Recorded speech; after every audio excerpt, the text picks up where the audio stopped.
Today's video is teaching you all about taking number 10 cans for about $3 to $6 a can and recanning them, and the reason why you do that to save lots of money. Good morning everyone and welcome to my kitchen. Today is another installment of Rebel Prepping and Rebel Canning.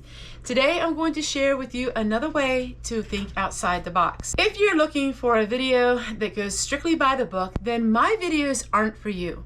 My videos are for the everyday person who wants to save money, wants to prep, and wants to can food in a smart and common sense way approach to it all. I'm going to share with you using number 10 cans. All right, so we have number 10 cans. Now, a lot of people go to the discount grocery store. A lot of people get number 10 cans, but they don't know what to do with them. They can get them really cheap because the average person really doesn't have a use for a number 10 can. Unless you're a large family, number 10 cans are basically for a restaurant or for food that would be serving a lot of people. But if you open up this can and break it down into smaller amounts, you're saving yourself a lot of money. This is going to be a full tutorial video on canning with different type jars and recanning food. I've just done a video on recanning and all of the things that I wanted to share with you. That's how all of my videos are. So if you are just new to my channel, you really need to go back and look at my videos. I have a video every single day and most of them have to do with prepping in some nature. So what we have here is, this one is diced tomatoes. I have some tomato juice. We have some grape jelly. And then I have tomato sauce.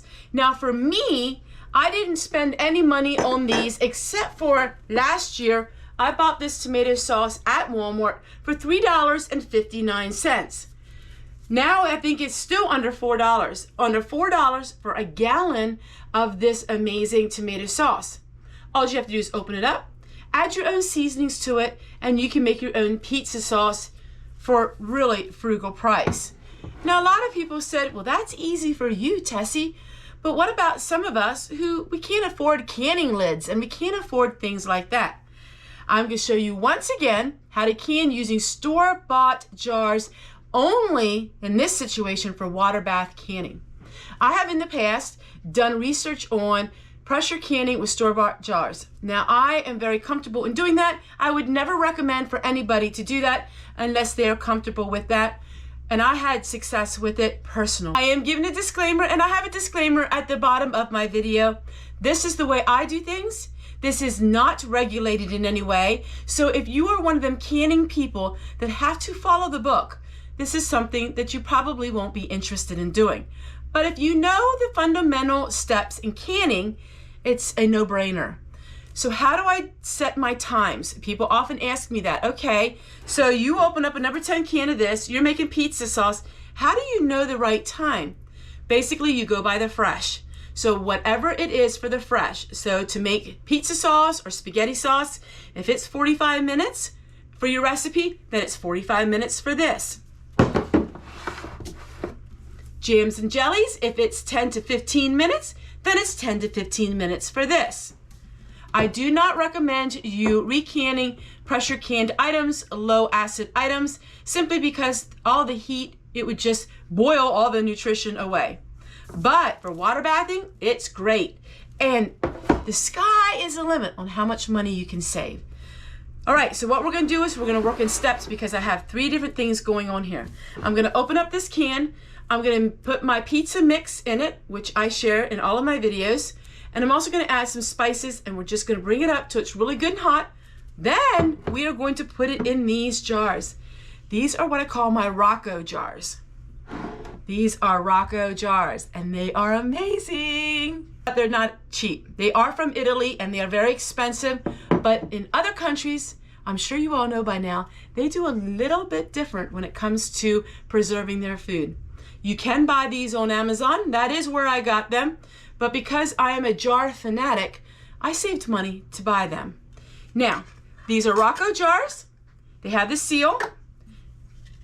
and we're going to make pizza sauce using them. I was going to add some lemon juice to these, but I noticed this already is canned with citric acid, so I don't need to do that. This one here is not canned with any citric acid, so I'll probably add a little bit of lemon juice just to bring the acidity up when you are water bathing your tomato products. This one also has the citric acid already in it. All right, let's mix up the pizza sauce and get that started, and then we'll work on the other items.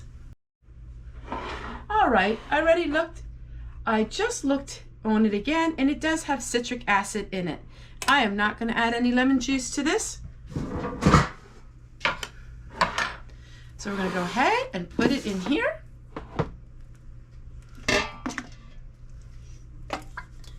Now I am going to go ahead and save these cans. As you know, I use these for many, many projects. All right, now we're going to fill up with the pizza sauce.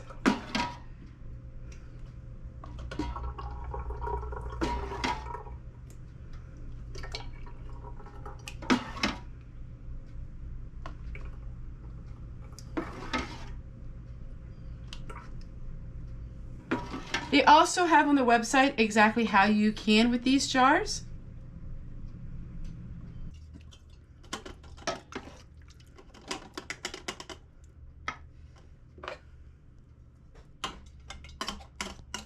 Now, because the Rocco jars are a little bit different on the top, it's a little bit of a challenge to fill them.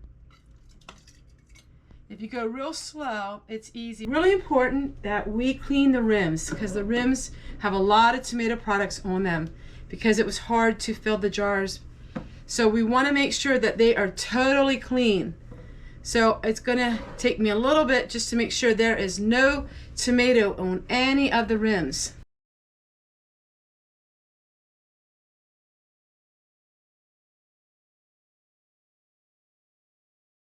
So now what we're doing is we are going to be soaking the lids to various grocery store jars. We have the basilic pickle jars are very good. We also have these very thick jelly jars that I always use. Then we have various jars that have the button lids. Now the button lids is a little button in the center that you can hear it.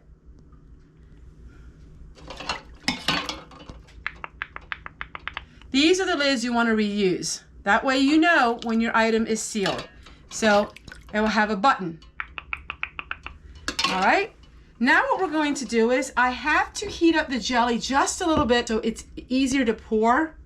I don't want to heat it up that much, but just enough that it's more liquefied that I can pour it in my jars. Also, we have some leftover sauerkraut. This sauerkraut has already been canned, so we can recan it. I'm going to use the pickle jars for the sauerkraut, and then the little jam jars will be for the jelly. All right, let me go heat up this jelly, and we'll work on the sauerkraut. The sauerkraut I'm going to put in cold. So I'll put it right in cold, and we're going to water bath all of these items for about 20 to 25 minutes. All right, our jars have been washed in hot soapy water. And I'm just going to go ahead and fill up these with the sauerkraut.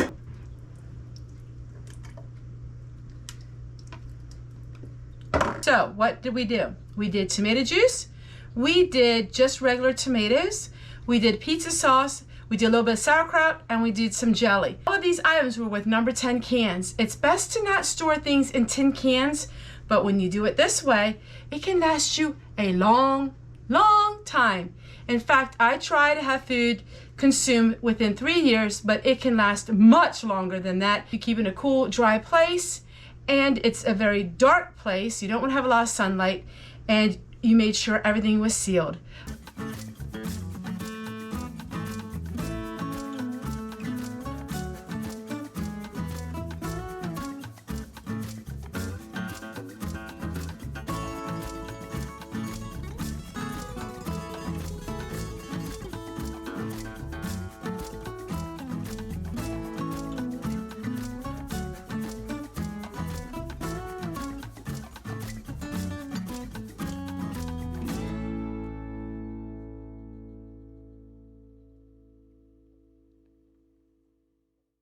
Too. I had 2 jars that didn't seal, and those I just went and put them in the freezer. But all of these can seal. Now, one thing you want to keep in mind is, in my opinion, and I've never had any issues, once these are sealed, they're sealed. They won't become unsealed. I've never had that. But there is not a guarantee that they all will seal in the first place. So if they don't seal within 24 hours, just go ahead and put them in your refrigerator or put them in the freezer. Once they seal, though, if you can get them to seal, they stayed sealed, in my opinion. I've never had an issue with them.